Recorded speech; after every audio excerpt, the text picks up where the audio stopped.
তো বন্ধুরা, এখন আমি গাছে জল দিয়ে দেব। আর এত গাছ হয়েছে তো ভালোই জলের প্রয়োজন আছে।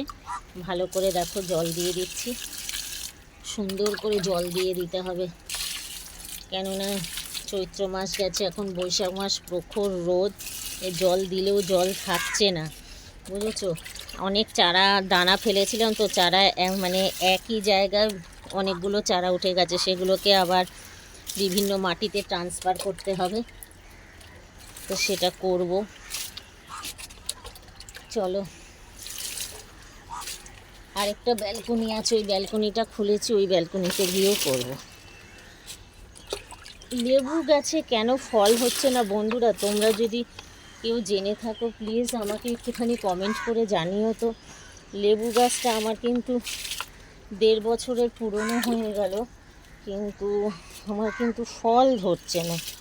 এটা তোমাদের জানা থাকলে একটু আমাকে জানিও তো, কেন ফল হচ্ছে না। আশা করি তোমরা নিশ্চয়ই কমেন্টের মাধ্যমে আমাকে জানাবার চেষ্টা করবে। আমি যতটুকু জানি ততটুকু করি, আর তোমরা যতটুকু জানো প্লিজ আমাকে শেয়ার করো কমেন্টের মাধ্যমে, আমি উপকৃত হব। কমেন্টের মাধ্যমে প্লিজ আমাকে শেয়ার করো, আমি উপকৃত হব। তো বন্ধুরা, আমি জল দিতে থাকি। এখন ভিডিওটা অফ করছি। আজকে আমি কিছু কুমড়ো পাতা তুলে নেব, কেননা আমি তোমাদেরই বলেছি এখানে যতটা ফল না হয় অন্তত শাক পাতাটা খাওয়া যায়, সেই জন্য পাতাগুলো নষ্ট হয়ে যাবে, সেই জন্য আমি কুমড়ো পাতাগুলো তুলে নিচ্ছি। এই দেখো, এক এক করে কুমড়ো পাতা তুলে নিচ্ছে এইভাবে, কেননা এগুলো তো নষ্ট হয়ে যাবে না।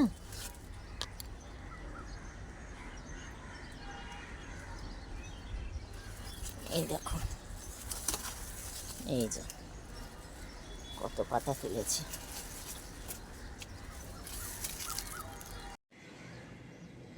তো বন্ধুরা, কুমড়ো পাতাগুলো তুলে নিলাম। কুমড়ো পাতাগুলো তুলে নিয়ে আমি ডাল দিয়ে আমরা খাবো, সবাই খাবো। তো দেখো, প্রকৃতিকে যত দেখবে ততই অন্য রকম লাগবে। একই জায়গা বারবার দেখো, সবুজ যত দেখো তত সবুজকে যেন আরও নতুন করে দেখতে ইচ্ছা করে। দেখো, আমি একই জায়গায় বারবার ভিডিও ঘোরাই, কিন্তু ভালো লাগে দেখতে। গাছপালার অনেকগুলো ডাল আমি ওখানে কেটে ফেলেছি। তা আজকে আবার এক নতুন ব্যালকনি থেকে তোমাদের সাথে নতুনভাবে সাক্ষাৎ করছি। সন্দীপ্তা ঘোষ ডেইলি লাইফের আবার এক নতুন সকাল নিয়ে নতুন ব্যালকনিতে চলে এসেছি। আমি বলেছিলাম না যে গাছগুলোকে আমি কিছু গাছ আমি নতুন ব্যালকনিতে ট্রান্সফার করব, তো অলরেডি করে ফেলেছি। আমার সাইডের দেখো, এইদিকে কালীঘাটের মন্দিরের চূড়োটা দেখা যাচ্ছে, এটা হচ্ছে রাস্তার ধারের ব্যালকনি, খুব সুন্দর জায়গাটা। তা দেখো, অলরেডি আমি গাছগুলোকে ট্রান্সফার করে ফেলেছি, আমি তোমাদের সাথে সেটাই শেয়ার করছি। দেখো, দেখতে থাকো, ভালো লাগছে এই ব্যালকনিটাতে, রং চং করেছে তো খুব সুন্দর লাগছে দেখতে। তাই এইদিকে ওই যে মন্দিরের চূড়ো দেখাচ্ছি তোমাদের, এদিকে মাধবী দিয়ে এসেছিলো গাছে জল দেবে বলে। দুপুর হয়ে গেছে, মানে দুপুর থেকে বিকেল ওই 3:30 পৌনে 4 এরকম। এখন এই ব্যালকনিটার দিকে রোদ থাকে তখনও, তা আমি বলছি এখন আর জল দিস না, অর্ধেক জল দিয়ে ও আবার চলে যাচ্ছে। আজকে বেশি ভিডিও করিনি বন্ধুরা, আজকের ভিডিওটা খুবই সামান্য করেছি, খুব ছোট করেছি। তোমাদের যদি ভালো লাগে অবশ্য করে লাইক শেয়ার কমেন্ট দিয়ে তোমরা ভিডিওটাকে দেখো, স্ক্রিপ্ট করো না, কেননা আমি ম্যাক্সিমামই খুব ছোটোই ভিডিও করি। আর এদিকে দেখো, এখানে গাছে আমি এই গাছে বলছি, একটা জারে আমি সুন্দর করে মাটি দিয়ে আমি দানাগুলো পুঁতেছি, কিছু দানা দিয়েছি, যেমন শশার দানা এর আগেও দিয়েছিলাম, সেগুলো ভালো করে হয়নি ওই ব্যালকনিতে। এই ব্যালকনিটাতে দেখি ভালো করে তো রোদ পড়ছে, দেখি কি ওঠে, ওই জন্য নতুন দানা কিনে নিয়ে এসে দিলাম।